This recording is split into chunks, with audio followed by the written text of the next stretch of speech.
Ang paglitaw ng dalawang Supreme Devil, ang paggamit ng Dark Triad sa kanilang 100% Devil Power, at ang paglabas ng another Giant Demon na aatake sa Clover Kingdom. Yan ang ating pag-uusapan ngayon sa bidyong ito, kung kaya't wag na natin patagalin pa. Simulan na natin. Unang pinakita dito kung saan si Mereoleona ay tuwang-tuwa sapagat yun lamang daw ba ang kayang gawin ng malaking devil, samantalang ang mga resistance ay sobrang bilib na bilib sa kanilang nakikita. Dumating na ang grupo nila Ralph at natuwa naman dito sila Commander Albert, sabay sabi ni Ralph na si Yuno nga raw ay naging bihasa sa paggamit ng wind magic at nakuha nito ang appearance ng kanyang ina at tibay ng loob naman sa kanyang ama. Nakabantay naman si Nax sa lahat ng nangyayaring laban sa paligid at nasabi niyang mukhang mas malakas daw sa kanyang inaasahan ang mga naturingang pinakamalakas na Magic Knight sa Clover Kingdom at meron pa raw silang oras bago bumukas ang pinto ng Underworld. Sumunod ay pinakita ang eksena kung saan masayang masaya si Dante sa pinsalang kanyang natanggap at wika naman ni Captain Jack ay tumahimik daw ito at mawala na raw ito sa mundong ibabaw. Habang naglalaban ay isang mabigat na presensya ang naramdaman ng lahat at doon ay nakita ng karamihan ang sandamakmak na ugat na lumalabas mula sa loob ng palasyo, kung kaya't si Nak ay dali-daling tinawag si Plumid upang magpalit na ng anyo. Ginamit ni Nak ang Devil Union mode na Felis, pagkatapos ay ginamit niya ang kanyang ability upang makita ang nangyayari sa baba ng kastilyo. Dito ay nakita ni Nak sila Yami at William at napansin din niya ang presensya ni Morris sapagat nagtataglay ito ng malakas na mahika ngayon. Tawang-tawa si Morris sapagat sa pamamagitan daw ng Wisdom of the Heart Kingdom ay nalaman niya ang paraan kung paano pabibilisin ang pagbukas ng pinto. Hindi raw akalain ni Morris na kahit siya ay pinanganak na bulag ay mabibigyan siya ng abilidad na kayang maging isang devil host, at doon ay makikita natin ang marka ng katulad ng kay Dante na ang ibig sabihin ay tinataglay din niya ang kapangyarihan ni Lucifero. Sa pamamagitan doon ng kapangyarihan ng devil, ang magic daw ni Morris ay umunlad at nakaya nitong makuha ang kakayahan ni Lolopeca. Sa kabilang banda ay hindi raw alam ni Nak kung paano nangyari, subalit nakikita niyang si Morris ang nagsasagawa upang pabilisin ang pagbukas ng pinto.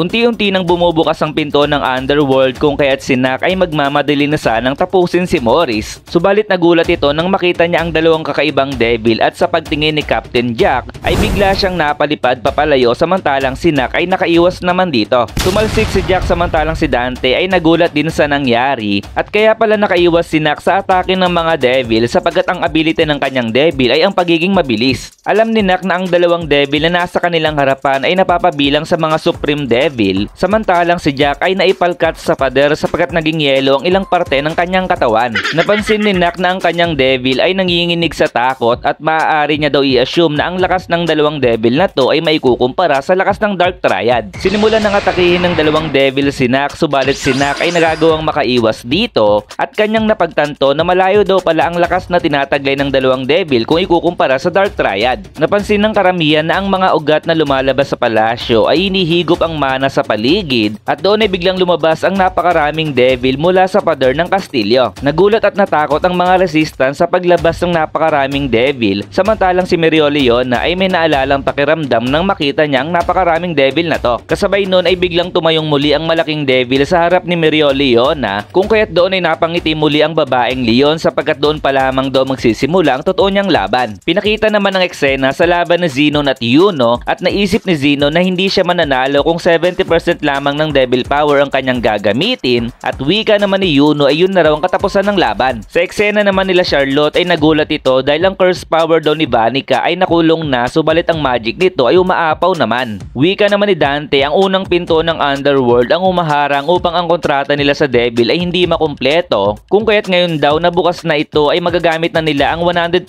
ng kanilang kapangyarihan at pinakita na nga ang bagong anyo ng Dark Triad. Gamit ang gravity magic ay hinila ni Dante si Captain Jack at sinabi nitong pasensya na sa istorbo, ngunit makipaglaro muna daw ito sa kanya at doon ay nakatigim si Captain Jack ng atake na hindi niya malilimutan. Samantalang si Vanica naman ay nagawang mapinsala si Captain Charlotte at sinabi nito na gusto niya raw talaga si Charlotte kaya naman makipaglaban pa raw muna ito sa kanya. Sa eksena naman ni Yuno ay kinounter-attack naman siya ni Zenon, subalit nagawa naman niya itong sanggahin at naisip na mas mabilis na ang pag-regenerate ng buto ni Zenon at ang pinsala na kanyang nagawa ay gumaling na rin at wika naman ni Zenon na ang panalong gusto nila Yuno ay hanggang pangarap na lamang daw. Naiinis na si Nak sa nangyayari dahil kung hahayaan niya daw si Morris sa ginagawa nito ay mas lalala pa ang sitwasyon kung kaya't kailangan niya daw magmadali upang talunin ito. Subalit hindi niya daw masabi kung ano ang gagawin ng dalawang Supreme Devil, kaya naman si Nak ay nalilito na dahil kailangan daw na may kumalaban sa mga Supreme Devil at kailangan rin daw na matalo agad si Morris. Sa kanyang pag-iisip ay bigla niyang naisip si Asta at sinabi niya kay Plumid na samahan daw siya nito hanggang sa katapusan ng kanilang buhay. Sa kabilang banda ay sinabing muli ni Zeno na sila Yuno daw ang matatalo at wag daw mag-alala ang mga ito sapagkat wala rin daw silang babalikan na Clover Kingdom na pinagtaka naman talaga ni Yuno. Sa sumunod na panel ay tila ba may napansin ng dalawang bata mula sa malayo at doon ay pinakita ang dalawang malaking paa na sobrang kinagulat ng mga tao sapagkat bukod sa Giant Demon na kalaban ni Mereoleona ay may isa pang Giant Demon ang nagpakita sa Clover Kingdom. Noong unang panahon ay may dalawang maharlikang bata ang magkaibigan sa Spade Kingdom at nagtataglay sila ng malakas na mahika, subalit sa uli ay naging magkaaway ang dalawang ito at kalaunan sila ay naging demonyo at nakulong. Ayon kay Zenon, ang dalawang demon na ito ay binabantayan ng Green Burial family kung kaya't ginising nila ito upang ipang-distract kila Yuno at ano daw kaya ang mangyayari sa Clover Kingdom. Ngayon ang karamihan ng malalakas na Magic Knights ay kinakalaban sila. Napansin naman ni Mereoleona na inihigop ng Giant Demon ang mana sa pamamagitan ng kanyang pakpak at kung ikukumpara daw kanina ay mas malaki na ang tinataglay nitong magic. Sa Clover Kingdom kung nasaan si Julius ngayon ay naisip nitong sa katawan na meron siya ngayon ay alam niyang hindi siya mananalo sa Giant Demon sapagkat kailangan pa raw niya ng oras upang magamit ang buo niyang lakas at humingi ng sorry kay Damnatio dahil hiningan niya ito ng tulong kahit hindi naman ito kasama sa mga Magic Knights. Nagsimula ng sumugod ang malaking demon patungo sa city ng Clover Kingdom, subalit naroon sila Captain Kaiser upang pigilan ito at sabay bato ng malaking bola ng mahika upang paatrasin papalayo. Habang pinipilit tinutulak nila Captain Kaiser ang malaking bola ng mahika ay pinapatakas naman ng iba pang Magic Knights ang mga mamamayan patungo sa Royal Capital. Takot naman ang duwag na hari sapagkat aatake na ang Giant Demon kung kaya't ang kapatid ni Mimosa at kapatid ni Noel ay ginamit ang kanilang magic upang mapabagal ang atake ng demon. Pagkatapos ay ginamit naman ni Solid ang kanyang magic upang pigilan din ito. Naiinis si Solid dahil pagkatapos daw ng 6 na buwan na kanyang pagsasanay ay tanging ang kaya lamang niyang gawin ngayon ay baguhin ang direksyon ng atake ng demon. Grabe na ang pagwawala ng Giant Demon mga kaibigan at mekus-mekus na talaga ang mga magic na pinangaatake sa kanya at nasabi nga nila Captain Kaiser na sobrang lakas ng magic power na meron ito. Umataking muli ang Giant Demon at naroon naman si Damnatio upang pigilan ito, subalit sa kanyang isip ay masyadong malaki ang magic power na yun kung kaya't hindi niya daw ito mapipigilan ng tuluyan. Hindi man napigilan ng buo ito ni Damnatio ay pinigilan naman ito ng time magic ni Julius kung kaya't nang makita siya ng mga tao ay lubos ang kanilang naging kasiyahan. Sa isip ni Julius ay pinabilis niya ang oras ng kanyang katawan ng 10 taon